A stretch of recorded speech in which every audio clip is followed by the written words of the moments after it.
When energy's blocked, you have symptoms. When energy flows, symptoms will go away naturally. So by the end of the session, everything that was showing blockage, we ended up through supplying the need, what Goodheart says, doing various acupressure points and stress release techniques. We might have time to get into a few of those today. Those are the three most powerful words in stress release is let it go.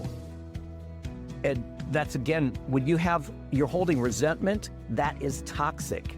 That is one of the most important things, to just let it go because it doesn't serve me. It's doing me no good. And you can't be feeling gratitude and depression at the same time. And by the way, there are times when just allow yourself to cry. You know, I don't know that I've ever shared this with you, but I had my son at 11 months old died of a accidental drowning.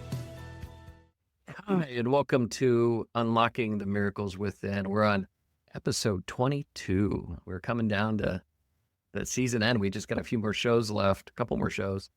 Sacred Practices for Self-Healing. And I got a good friend here with me, John Maguire. John is an amazing healer, but he's also a wonderful teacher, many years of experience. He started the Kinesiology Institute, so he works in the area of, I'm sure he'll correct me on the terms, applied kinesiology for healing, energy movement. And we're going to learn a lot more about that today and what practices John uses, and he's going to share with us in healing. John and I met in my days at Eden Energy Medicine, Eden Method now is the name they use. And we became quick friends and still stay connected here and there. So John, welcome to the show. I'm so happy to have you here. You want to say hi to everybody? Thank you. It's just a joy and a pleasure to be here. I just love sharing this work, and I just always enjoy being with you, Jeffrey. So thanks for inviting me on. Well, we're going to try to keep this like, one of our conversations. And I was thinking about some fun things before, because you and I have had many conversations, and I know a little bit about your history, but I want you to take me back. And this might be a little while for you because you've been doing this a long time.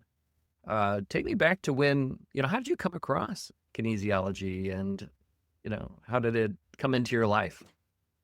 Well, I discovered it 51 years ago. I was at a conference for drug workers. I was actually working with heroin addicts as a drug counselor.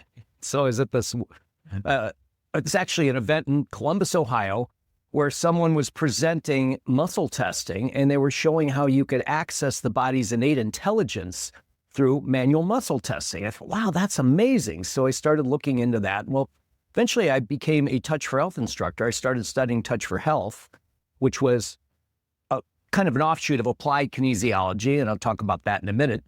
And so I was seeing how, as a body worker, and I had just completed a degree in holistic health, and how this whole system that George Goodheart developed, applied kinesiology, is accessing the body's innate intelligence through muscle testing to find things that are going on in the body that often aren't found in clinical tests. So as a body worker, I was doing myofascial release and doing massage and things of that nature. But as a holistic health educator and consultant, I wanted to bring in, well, how about nutrition? How do you discover what's the optimal diet for someone? But also emotional stress that pretty much drives all physical problems, and how we can understand what emotions are causing these problems and how to clear them. So when I started studying with Goodheart back in 1982, it was finally like, wow, now I can see how to put it all together. And as a practitioner then, I was bringing this back to my practice, and I finally got a way to work holistically to find out what was at the source of people's health issues. So I was just so excited that I then became a Touch for Health instructor at the end of my year-long program with Goodheart, and then went on to teach Touch for Health, of which Donna started in Touch for Health as well. In fact, she was one of my classes back in the 80s. I became the head faculty for the United States. Then I went and brought it to Italy. I was the first one to teach a Touch for Health instructor training to Italy, as well as Russia. I brought it to Russia. And so I've had such a great fortune of being able to share this work throughout the world. I've taught in 17 countries, and in my online programs, I have students in 93 countries. So it's just been so fortunate.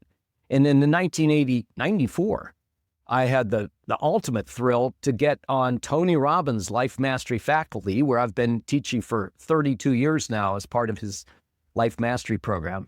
Wow. So it's been a really great journey. Yeah. I love Tony. I love I love your work. So hey, when did you start Kinesiology Institute? When did it get your own thing? I was a faculty member for the international. It was called the International Kinesiology College that grew out of John Thee's Touch for Health. So I was the program director of the Touch for Health Foundation in the 80s. And then in 91,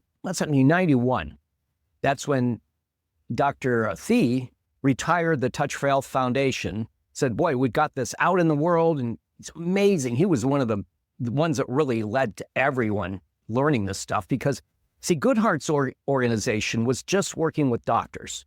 And John Thee said, let's get this out to lay people, paraprofessionals, and everyone. So then that grew into this vast tree, of which Donna is one of the people that came off the tree. And so I ended up deciding, well, I was part of the faculty that was Touch for Health that moved into the International Kinesiology College. And I realized, well, I've got so much value from Goodhart's work, as well as Dr. Sheldon Deal and many other chiropractors and doctors. And then I wanted to bring that work along with Touch for Health into my programs. So in 92, I then started the Kinesiology Institute. Wow. And then I've been teaching, pretty much developing new programs, always looking at how we can help people access this themselves and not have to rely necessarily on professionals, like learning how to self-help. That's my focus right now, is helping people to get the skills they can put right into their lifestyle. So that's what I'm about.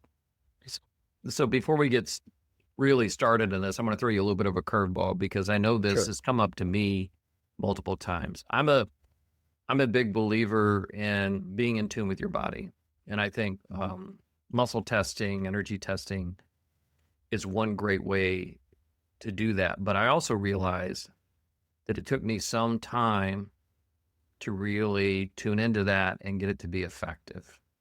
So what I hear a lot from folks is, well, muscle testing hasn't been validated and it's not scientifically validated and it doesn't always work. I think even, Donna's husband, Dr. David Feinstein, would always say that too, here and there. Yeah, it's never been. But I understand, I believe I understand why that is the case. But I wanted to get your perspective on that because I'm sure, in all your years and wisdom, you've been challenged on that. But I know you're an exceptional energy tester. So I've had that blessing of having you work on me a little bit. So anyway. Yeah. Well, first of all, even Goodhart said this: you have to be careful of operator bias, is what he says. Like, you can will a test to be whatever way you want it to be. So the first thing is to have an unbiased attitude and an intention and desire to get accurate results. And the more you practice, the better you get. I also double check things. In fact, that was one of the interesting things when I first learned it back 51 years ago. I would say, I wonder if we're influencing the test. So we put a packet of, I think, sugar in one envelope. Excuse me. And then we put something healthy in another envelope. So we didn't know what was in the envelope. It was like a double-blind test. See, because everything has a frequency of vibration. So we held one envelope up to us and we found, okay, we're weak on that. Okay, this other envelope, we're strong. In fact, at the Tony Robbins program, what they do with muscle testing is they put a picture in an envelope and have someone hold it and see if it's weak or strong. And then they take another envelope. And invariably, the thing, like I found with the substance in the envelope that was toxic, might have been sugar or something, me and my friend were both weak and we didn't know what was in there. And then we double check it and triple check it. And the thing that was a healthy thing was strong. See, everything's frequency. So again, the key element is desire and intention to get accurate information without your ego biasing the test. Yeah. So that's where people say, oh, well, you can't validate it. But what's key is the more you practice and then double check things. Like, see, in kinesiology, we'll find something in one way. Okay, we found that true through this method of testing. Now let's come from another angle. Oh, it confirms what we saw. And then we'll maybe triple check it from another. And then we know, okay, we're getting an accurate response. But we're here. Goodhart said this. He said, you want to assess the need through energy testing, muscle testing, as well as observation, and then, what your hands are feeling, what your eyes are seeing. He said, see with eyes that see, listen with ears that hear. Like when someone says something, if they're stressed by it, there'll be a stress in their voice. So you can actually muscle test the sound of their voice. Like if they're having stress about something, you'll even find, it gives a weak response if you're testing them or something. So we'll have them say a statement and see if there's energy flow or energy blockage. So the more you examine from all angles, he said, assess the need, then supply the need. Like I was just working with a person yesterday, and they were having some neck issues, some major neck stress. So we were finding what was the source of that through various angles of testing, both through the energy systems, the pathways, the acupuncture meridians, the muscles that were involved. And then there are neurological reflexes where we could switch on the energy. Comes back to energy. When energy's blocked, you have symptoms. When energy flows, symptoms will go away naturally. So by the end of the session, everything that was showing blockage, we ended up through supplying the need, what Goodhart says, doing various acupressure points, some stress release techniques. We might have time to get into a few of those today. And by the end of the session, she says, wow, my neck is totally free now. And there was an emotional element where she was holding anger towards her mother. And so we did some stress release on that. But we also activated some energy and neurological reflexes that made the muscles strong. And so by the end of the test, when we observed the result, she felt better, all the muscles were strong, and energy blockage was cleared. Yeah, I think you communicated that wonderfully. And I hope folks, I want to back up a little bit though, because I think we want to get into maybe actually you demonstrating some muscle testing, self-testing. One of the things I found when I first started learning, I actually started learning this before Donna. I don't think I became an effective energy tester on others until I worked with Donna and her teachers for almost 2 years.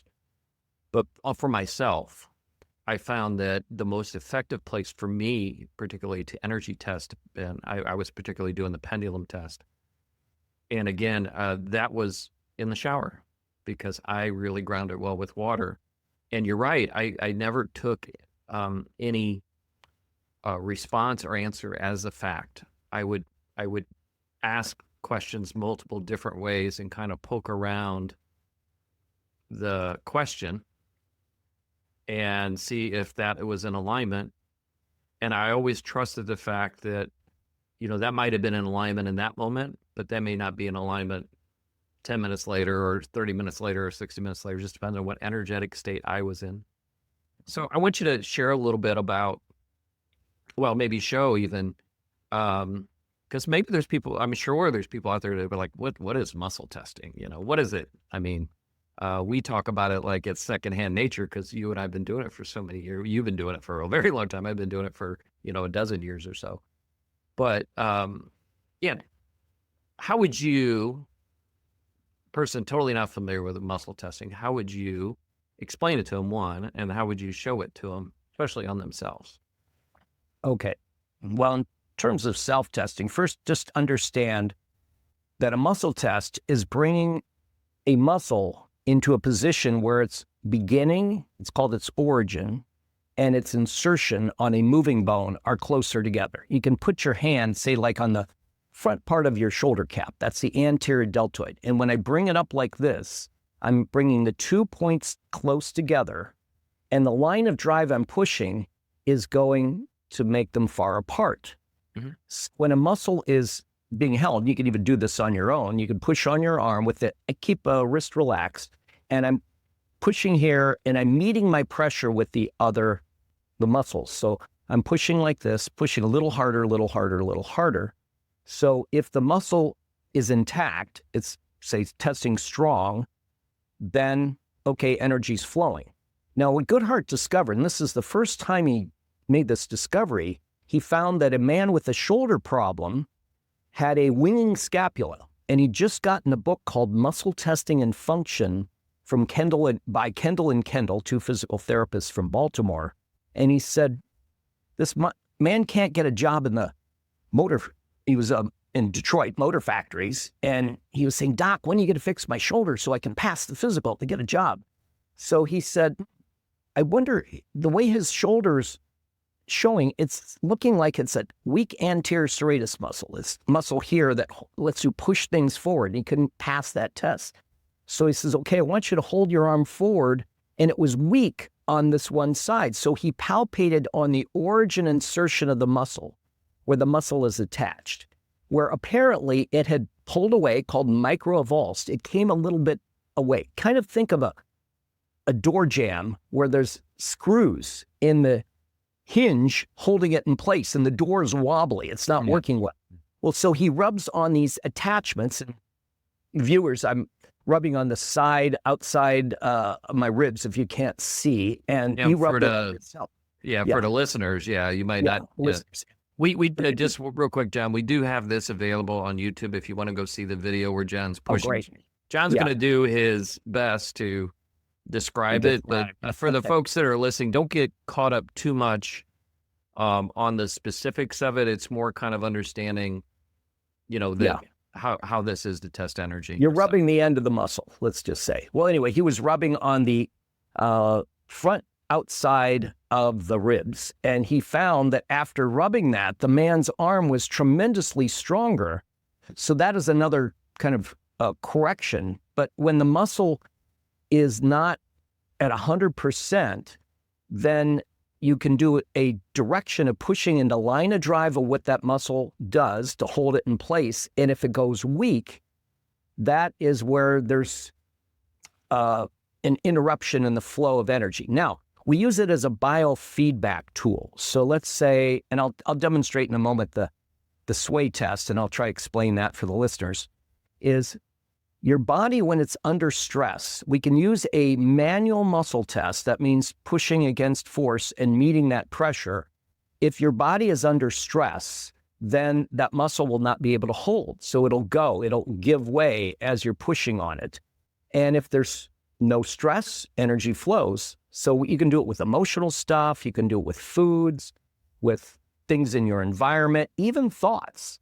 So I'll just give a demonstration here. If you want, one is just to be simple. You can push on the arm, since you can just, your arm is straight out in front, like at about 40 degrees up for you listeners. You're going to put your hand relaxed, and your other hand is going to push right about just up from the wrist on the forearm, and you're going to push straight down towards the floor and just put a little more pressure. And so you're isometrically meeting that pressure, and it should hold. Now, I can, just for an example, I can say a name that isn't my own, okay? So I'm going to say, my name is Bugs Bunny, and I push again, and the arm relaxes. It lets go, okay? Now, my name is John Maguire, and then I push again, and it holds. So they could try that as an example. Now, if you have say a food that you're thinking of, so I can think of, I'm going to think of Coca-Cola, and I'm thinking of Coke, and I'm like tasting it, and I'm just letting my body see, how do I do on Coca-Cola? And I'm tasting, and I test again, and I'm weak. Now let me think of carrot juice. I got some organic carrot juice. I'm thinking of the carrot juice, and I'm pushing again, I'm strong. Now I'm going to demonstrate a sway test. This is what I generally do when I go to shop, or even in the kitchen. I'll see, how am I going to do on this food, or even like what I'm putting in my smoothie. And so you can stand with your feet shoulder width apart, and I'll show from the side here. So this is what I was terming a pendulum test, I believe, John. Yeah, that is basically your body as a pendulum. Yeah.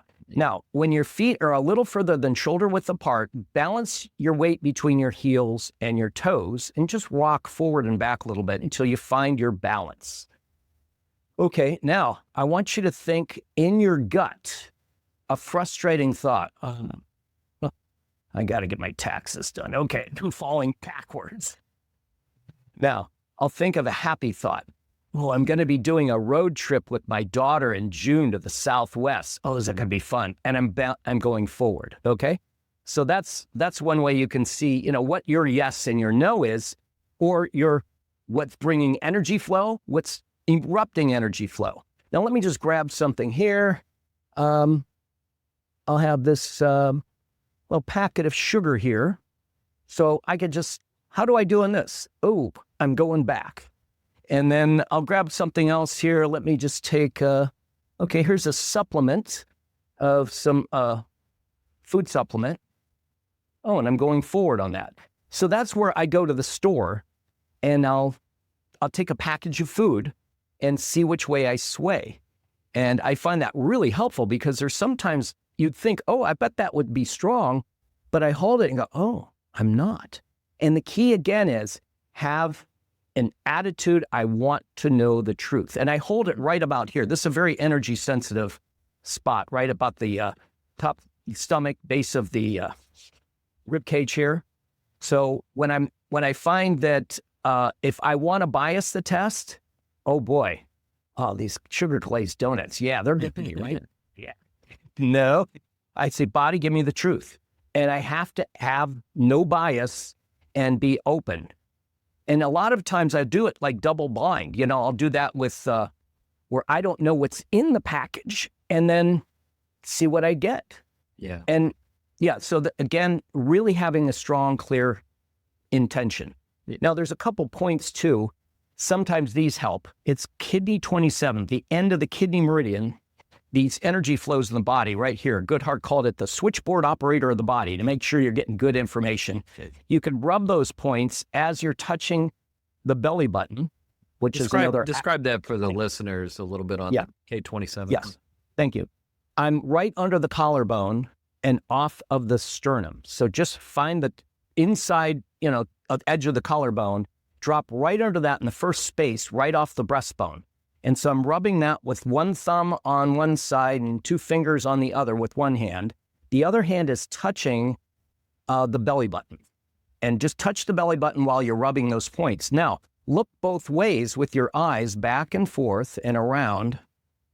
This is actually connecting the two sides of the brain and helping to get accurate information too. So that's often a good thing to do before you're testing, just to be sure.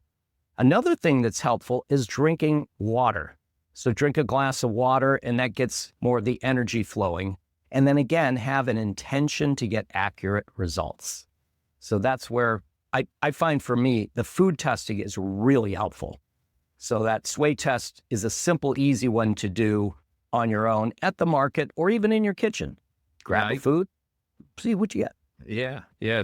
I use that quite a bit. I use it even for things I know that are good for me, but is at the right time of day for me to ingest it. I could say, is what you need right now, body, green beans or carrots or do you need something else? The one where you influence is joking. Donna always used to say that Dairy Queen always tests positive for her. And that's like her influence, right? Like I love Dairy Queen. So you can definitely, that's why I said, I think if you don't take it as fact and you take it as you're legitimately investigating what's going to positively impact your energy or it's in alignment with where you're going.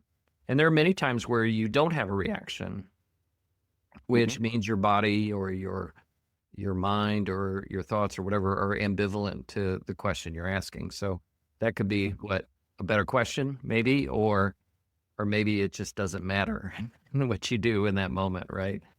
And lately I've been doing it because I'm going through a body journey for me,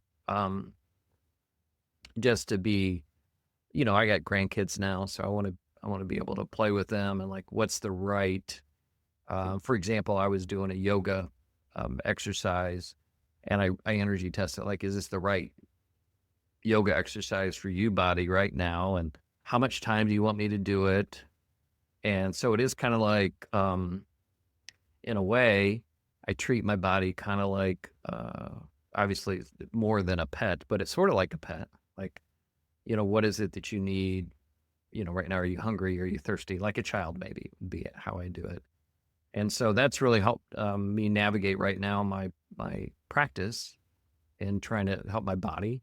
And what I find is my body responds in a much more positive way, like in dropping weight or whatever, which I'm trying to do all of that right now, just get more flexible and drop weight. But anyway, my little story. I did want to ask you, John, like you've worked on so many, like thousands of people and students, and you've been teaching for so long. What do you find is kind of a common thread among the folks that come in? And I forewarn you, when we get to the end of this, I always throw on my guest, give 3 practical tips for your work that they can walk away with. So you don't have to figure that out right now, but when we get to that. But just, we got all these people, we got people out there listening, we got people out there that are going to be watching us. What is the most common thing you see across your client base and your students? Well, often it's emotional stress. And probably the number one emotion is fear and anxiety, especially in this day and age. So we can get right to a tip. The fact is, there's a differentiation between the reactive mind and our higher mind, our spiritual self. Gary Zukav talks about this, the soul consciousness that's tapped into universal intelligence, to guidance, inner guidance. And then there's our reactive mind that's programmed often from a very young age to be trying to survive and afraid of anything that might be keeping us from surviving. So that's our number one instinct. Mm-hmm. So we find a lot of people underlying even their physical ailments, there's emotional stress. There can be anger, resentment. Resentment is like drinking poison and hoping the other person will die. In fact, I've had 2 people very close to me that were just filled with resentment and died of cancer. It literally ate them up inside. Mm-hmm. So I find that's probably the number one thing is emotional stress. And in Chinese medicine, they talk about, liver gallbladder is anger, resentment, but then kidney, the meridian of kidney, not just the organs, the meridian of kidney is fear and anxiety. Grief is related to our metal element, which is liver, lung and large intestine.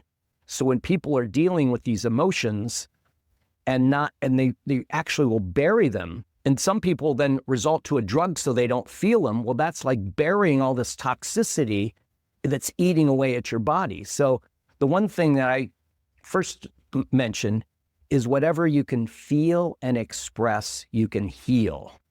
So can I jump into a little technique right now? That would be awesome. That's all I was thinking when you were talking about it's like, well, what do you do to open the door for those folks to healing?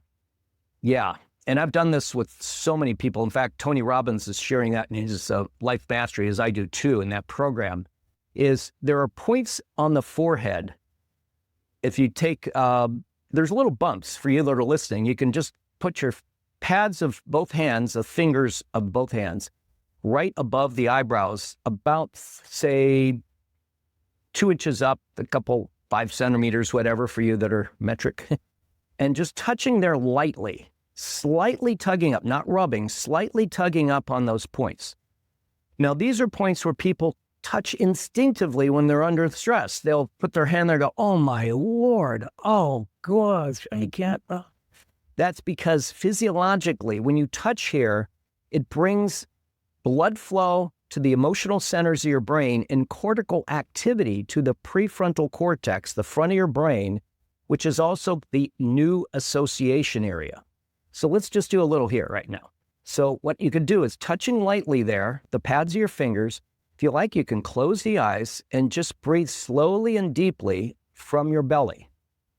Now, when you breathe, the belly expanding as you breathe in and relaxing as you breathe out, that puts you in what's called a parasympathetic nervous system response, a relaxation response, if you will, rather than a fight or flight, which is the sympathetic response. Now, while you're in that state, you can just notice, like it's out in front of you, whatever is upsetting you and just observe it. Just allow it to be there. Notice what you're telling yourself about that situation. As you continue to breathe slowly and deeply, just observe the emotion. Oh, there's fear, there's anger, whatever, and just observe it.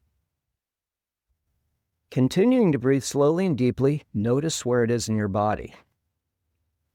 You're holding it in the throat, in your gut, in your shoulders, your head. Just observe where the tension is, breathe in, and then let that go. Feel your shoulders relax. And by just observing that, while you're touching these points and breathing, if you hold it for 90 seconds, they find that whatever emotion that you're upset will just evaporate like you have water on the sidewalk that the sun comes out and just clears it out. So that's one simple technique that people find tremendously helpful. And I've seen people, one woman, her daughter had died of an accidental drug overdose. Mm-hmm. And I was talking to her on the phone, and I just told her what I just basically told you and showed. And, she could only hear me. And I just touch there and breathe and just allow it to be there. Because remember, whatever you can feel and express, you can heal without resisting the emotion. And then your body has this mechanism, this innate intelligence that knows how to create a blueprint of total health. And it's our mind primarily that gets in the way.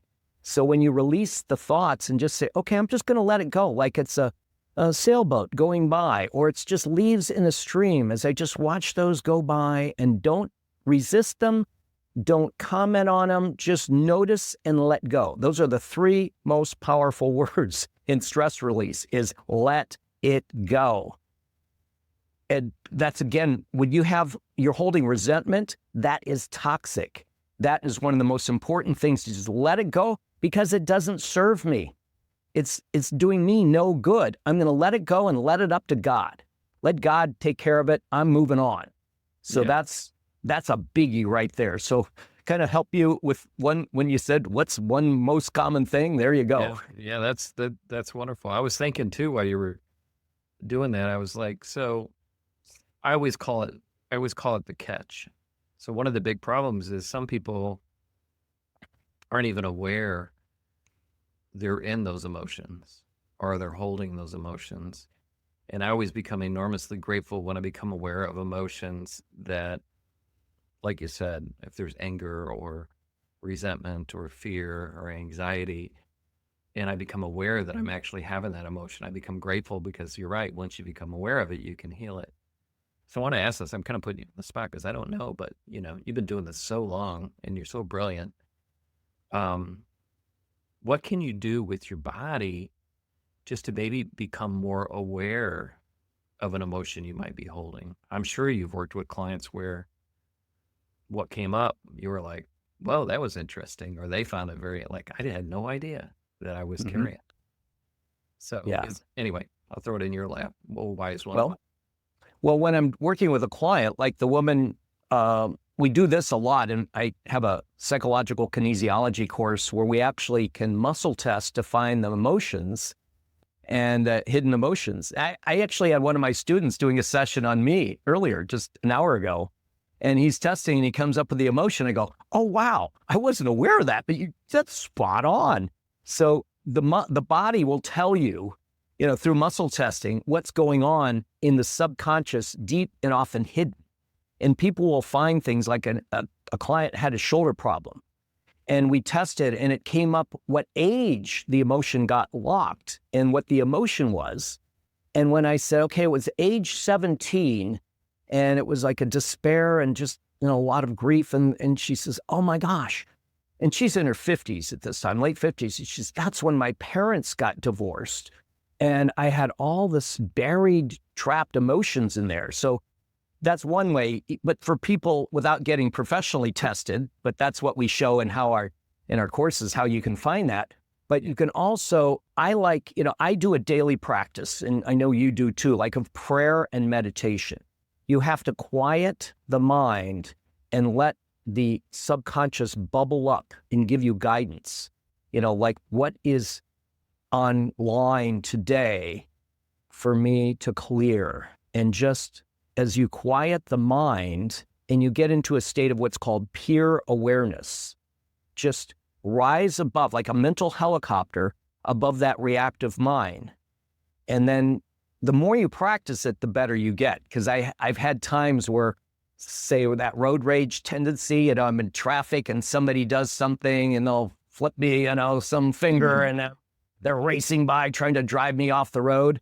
And so as soon as that trigger happens, I go, okay, go to a state of acceptance. See, that right there, if you find when you're not accepting something, and as soon as you can accept this what's so, what did I learn from it, and what can I do? See, love and compassion is a strong, and gratitude, those are the strongest healing emotions. They even talk about that in the Institute of Heart Math, where they find that heart resonance, when you are feeling gratitude in your heart, that is one of the most important things to hold.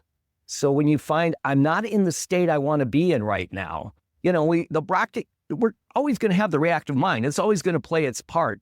And so when you say, I'm feeling a discord, what can I learn from that? What can I let go and learn from it? So at least there's a learning in whatever happened.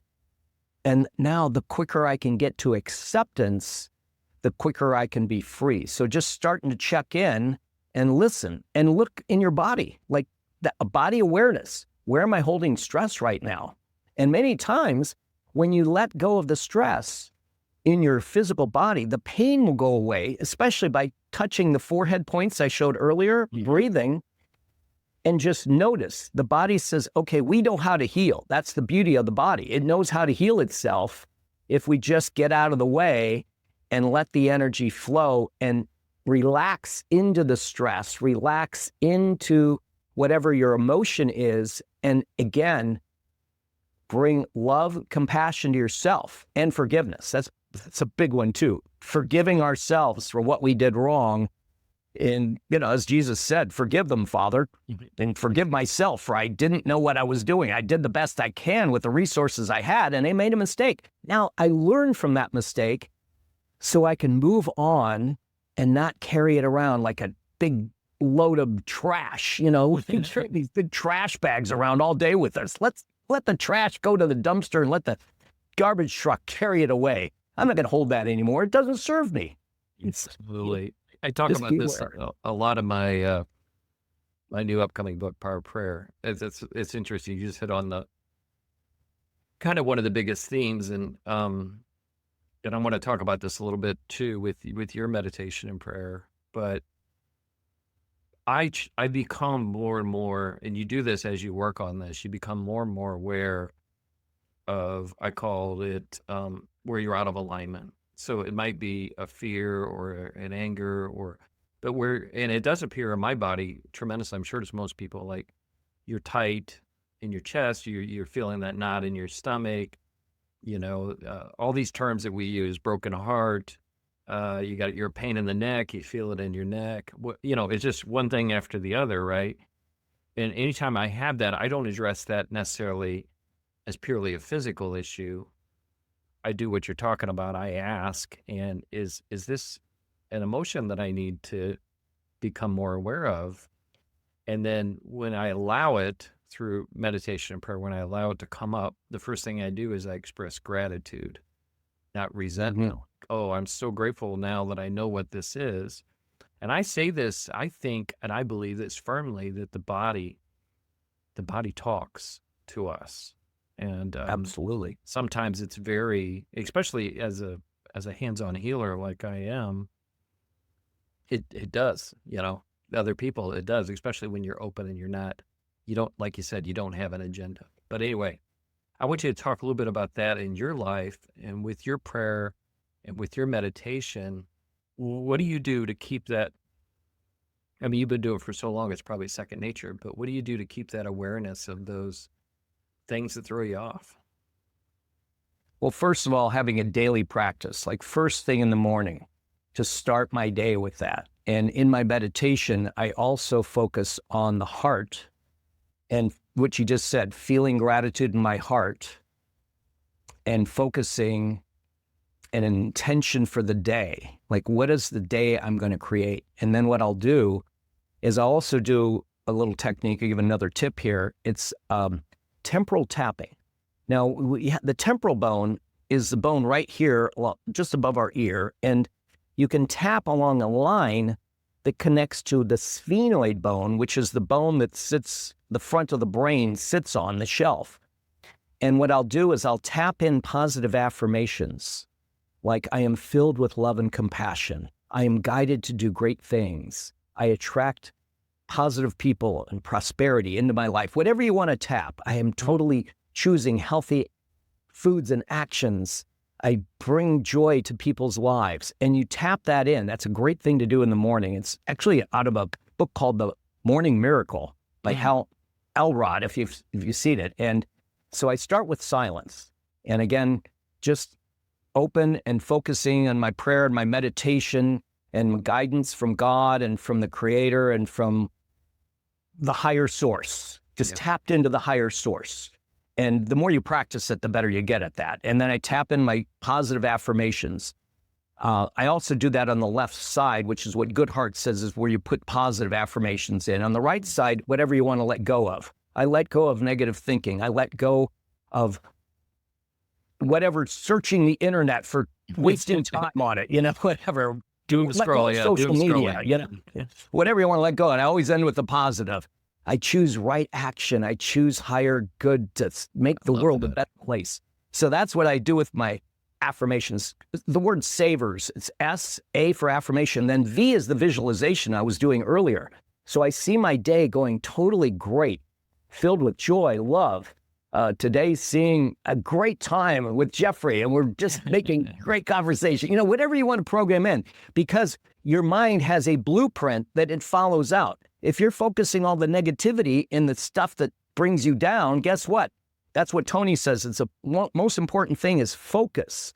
Focus is because where focus goes, energy flows. So you focus and you visualize. I like to touch the forehead. You don't have to. So that's the V. Then the E in savers is exercise. So I have my like aerobic exercise. I have my push-ups, my pull-ups. You're even talking about, you have a little routine. Have a little routine. Doesn't have to be right then, but do it in the morning.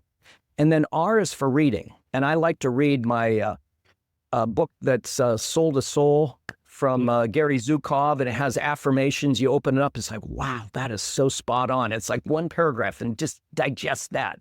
And then S is for scribing. So I have a gratitude journal, and I'll journal a little bit, and I'll say, I'm grateful for my daughter. I'm grateful for my great friends. I'm grateful for my health. And just doing that, even 30 seconds of each of those, do a little longer on the silence, brings a great day just by that. Now, I mentioned focus, but the other thing that Tony says, particularly is kind of the crux of his work, is choosing things to focus on that bring you energy, health, and creating miracles in your life, as well as the lives of others. And then the meaning you make of things. We talked a little about that earlier. Like when you look at a meaning that something happens tragic, let's say, and then you say, well, how can I reframe that to make a powerful story about it? Like from that, I learn great things that I can be a better person and I can help other people perhaps that are going through that challenge. So create whatever your tough stories are in life that happened, rewrite it for an empowering story and make an empowering meaning about it. So what focus and meaning you make is the two keys I find in at least psychology. I love that. You go, man, thanks for that technique. I'm going to play with that in my morning meditation. It's funny, you touched on the whole meaning of the show, unlocking the miracles within. And its sole purpose we're here. And my premise is, because, as you know, I'm a very Christian, I'm a very God-based person. And I believe, because God's never changing, that this comes from some of the ancient Jewish traditions. They said, well, if God never changes, then how can miracles come about? Because all things God always exist. So they came to the conclusion that, well, if miracles all miracles are already exist. They're already created. So it was really our job to uncover those miracles. And I believe we uncover those miracles when we do what you're talking about. We take a very difficult situation or a challenge, or we overcome something. And on the other side of that, we unlock that miracle God's got waiting for us. So I changed my philosophy in life many years ago now, but that's how I live now. Is if I'm facing a challenge or a difficulty or an emotion that's difficult, I always say, thank you, Lord. And what do you have on the other side of that? This challenge for me. What you're I'm excited. I get excited to see what's on the other side of that challenge. And I think that's exactly what you were touching on. We rewrite that story. In my book, I talk about, we lost our granddaughter, Camille, there's a whole story to that. I've talked about this before. Obviously, anybody that's facing that or losing their child, or, like you were talking about with one of your patients, that, you can have empathy for them and say, oh, you have the right to be upset and to cry and to, have that anxiety. But at the same time, I ask, there are many people that lose many things, and I always know there's things worse can happen. So what is it that I need to learn from this? And in Camille's case, there was many things that I learned from that. I learned I could love a child who I had yet to hold living, right? She died in the womb. And I was like, well, that means that love has always been there, and it's been there from the conception, the idea of having a child. And I didn't realize my heart could love something that much. Thank you, Lord. Of course I would go, hey, Camille, you didn't have to die to teach your pop-up that, but I'll take the gift because I know that's what God has for me. And just all kinds of things, what women go through in that trauma. From a man's perspective, I had no idea. And I'm sure there were many challenges, but there are many gifts that came out of that thing. So I did, in a way, rewrite that story, exactly what you're talking about, so that I could see God in all things, and especially in the hold my hand through the valley. And, Jesus talks about that, right? He's like, I'm with you in the valleys, and I'm with you on the top of the mountain. And that's the point of it. So, I do want to bring in, because this is such a spiritual show, I wanted to bring in with you and tap in a little bit. Maybe you have some practical tips. I know you just shared one with the tapping, but I'm real big on coming up with techniques so that I can, especially in challenging moments, so that I can connect with God more. Because I know that's my truth, my true north, is there anything that you bring into your world that you can connect to the divine, or it helps you connect to the divine? It's kind of your tried and true. I'm going to that when you're facing challenges. Well, there's another quick tip, that tapping stomach 1, that's an acupressure point. And for you that know, like, emotional freedom technique, that's one of the points. But the guy who developed this first, Roger Callahan, wrote a book, The 5-Minute Phobia Cure, where he found that mainly when you're tapping, this is the most important point to tap when you're in an right emotional on your cheekbones, state. Right, exactly. Right under the top of your cheekbone, right under your eye. And I take 2 fingers on each hand, and I'm tapping like the index finger and middle finger, and I'm just tap, tap, tap, tap, tap, tap, tap.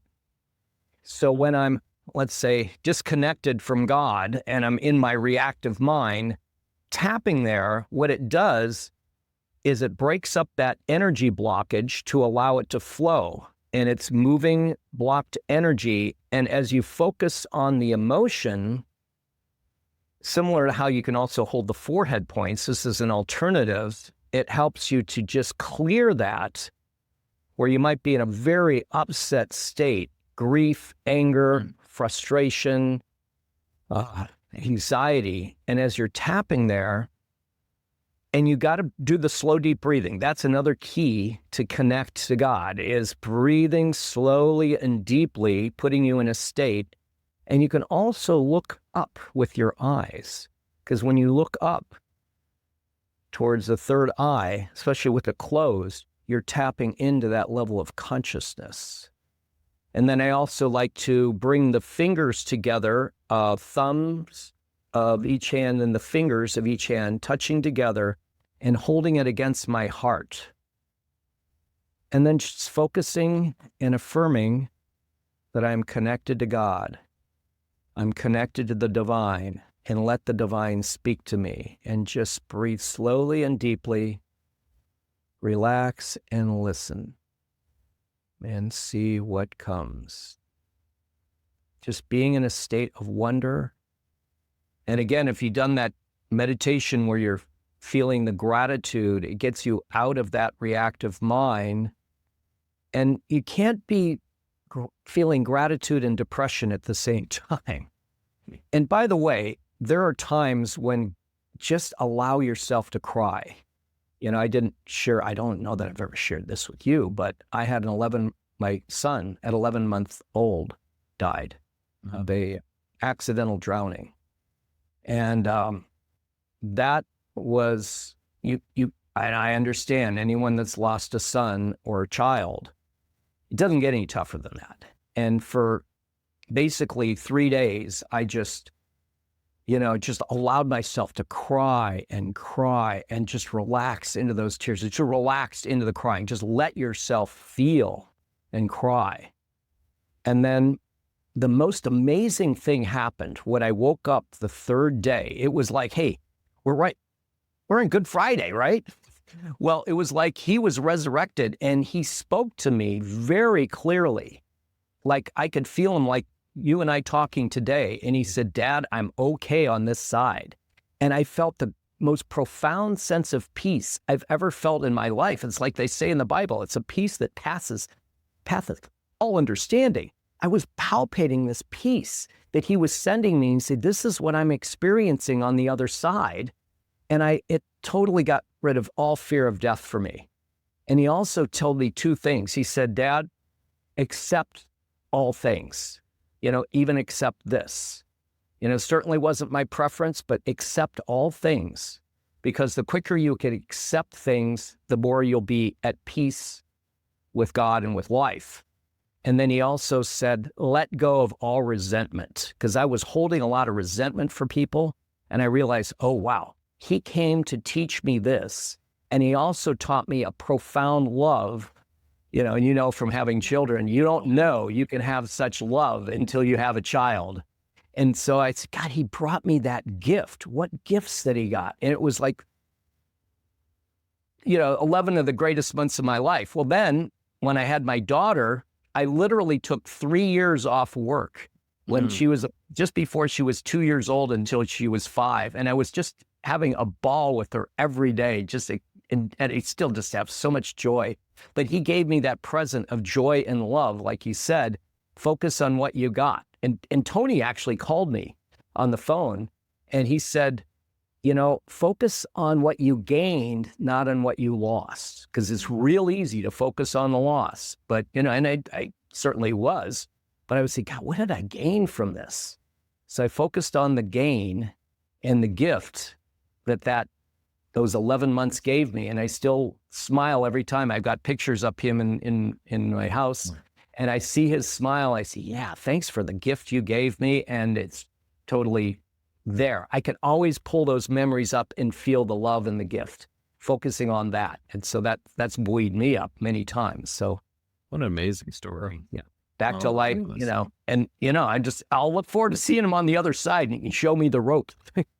Yeah. I mean, it's just incredible. I mean, the love, I always say this, we love, like, I know you and I, we'd drop a hat, we'd die for our children in a heartbeat. That's how much you love them. Absolutely. Oh yeah. But that's just a sliver of of how much God loves us. Yeah. And that's the amazing thing. And I always think, like, I even thought of this with Camille, but I think of this with your son, like,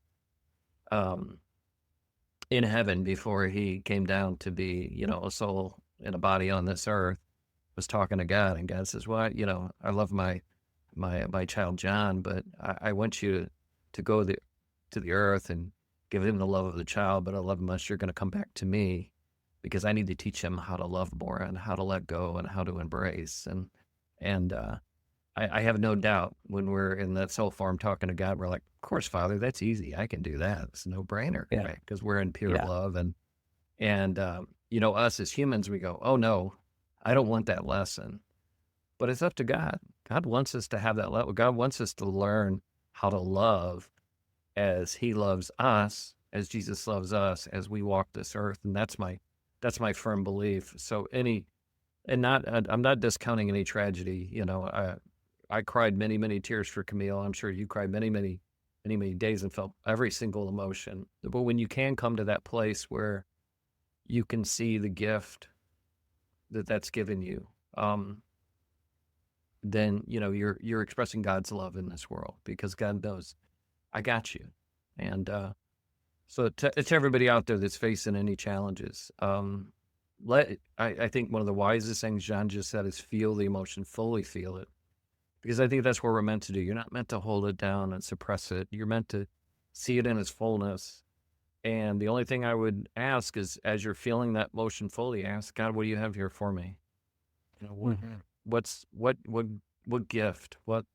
gift do you have on the other side? The fact that your son talked to you and gave you that, oh man, that gives me goosebumps. Thank you, John, for sharing that. I never heard that story before. Beautiful. Yeah.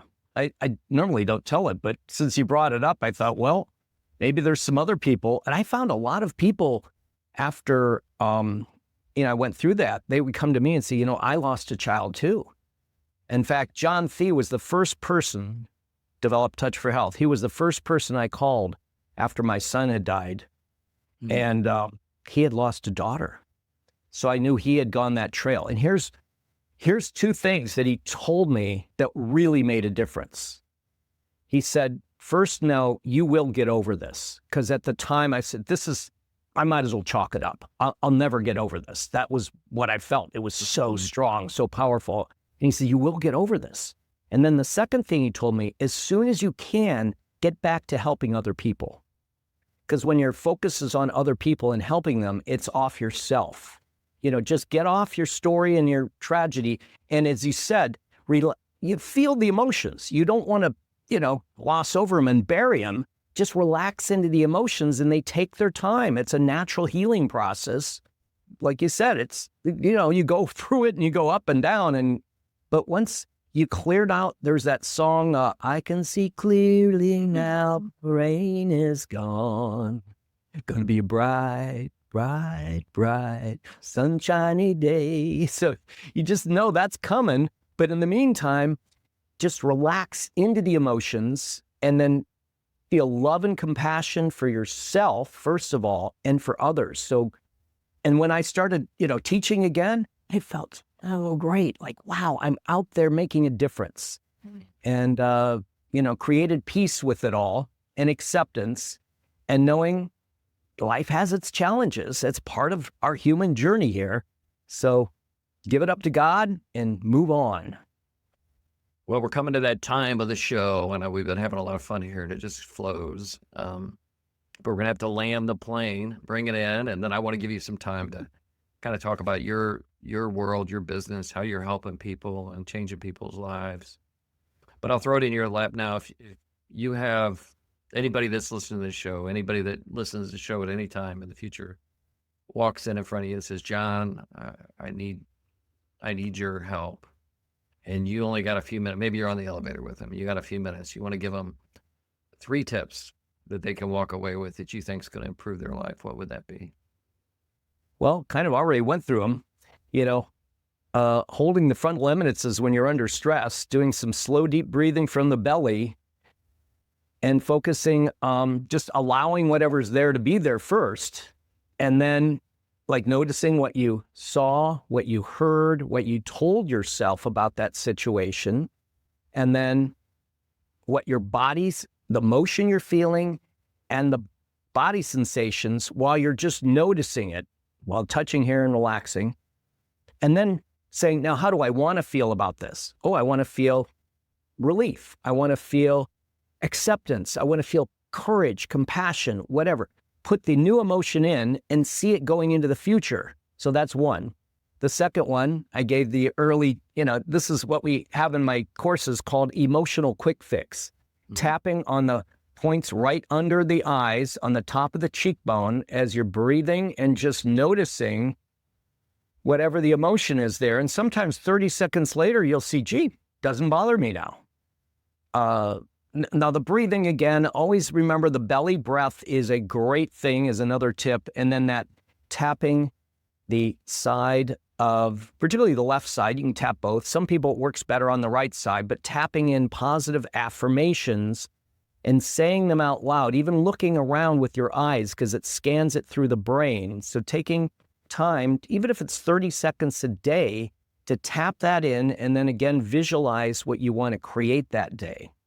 And then, just consider, what's the emotion I want to project to the world? Do I want to project anger and stress and anxiety, or do I want to be a beam that spreads out compassion and love? So every time I see people, I love going out for walks, and I just randomly, even in an elevator, I'll talk to people and say, God, it's such a great day, and just put out positivity, because the world needs you to do that. Just acknowledging people too, making them feel good about themselves. Like, wow, that's a beautiful outfit you have on, or whatever. I love your smile. It just lights me up inside when I see you smile. And, even people that are service. Like, I go to the gym and there's this woman that's, cleans. Nobody ever notices or talks to her. And I say, hey, Christina, you do such a fantastic job. I appreciate how you leave this place so clean and spotless. And she just lights up. Just share your light to the world. I think I'll end with that. Awesome. And I'll tell you how they can find me on social media. Talk a bit about, so for folks out there, John runs an amazing school. He's taught many, many practitioners. He's got work for beginners and work for advanced people, work for people to apply it in their profession. But John, tell us about what you got going on, anything special, and just about Kinesiology Institute, which is an amazing organization. Yeah, well, go to our website, Kinesiology, I'll spell that for you, Kinesiology, and it's got the word easy in it, not spelled that way, but it's Kinesiology. When you're wondering, how do I pronounce that word? Yeah, but Kinesiology Institute.com. And we have availability for you to get free courses. We have a free course that you can learn how to do muscle testing and some of the more of these practical tips you can put into your life. We also have Kinesiology Institute on basically all the social medias, particularly YouTube. We do live YouTubes every week showing things both for lay people and practitioners. So that's a great way to find us on YouTube as well as Instagram. That's where we mainly put our stuff. You can find us on even YouTube. TikTok, of course, Facebook. But that's, I would say, go to those social media channels. And you can always reach me, too, if you have any questions. John, John, at kinesiologyinstitute.com, and me or my team can get back to you, because we just love being of service. We are here to help provide you with ways to access your mind, your body's inner intelligence, and create a life, a long, healthy life, where you can be a beacon for other people and have a fulfillment of carrying out your dreams and your purpose. It's living a purpose-filled life. And Amen. that's what we're all about here. Well, John, just so everybody knows, you don't get this just writing it down if you're in the car listening to this podcast on Spotify or Apple or whatever. It's going to be in the detail notes below the show. We'll have all the links for John, his contact information. And then, who knows, John might listen to the show and go, hey, I want to share some more things that he already has, Absolutely. videos or whatever. We're more than happy to share that with you as tips and tricks. And again, if you're in the car and you like, oh, I really want to know that technique, just pop onto our YouTube channel and you could see this show, recording of the show. It's available for you as much as you need it. Okay.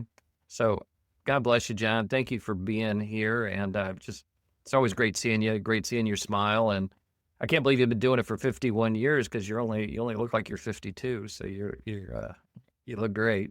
Yeah, I was still on training wheels when I got into it. Yeah, when you started doing the work. All right. Well, thank you. All right. God bless. Thank you so much.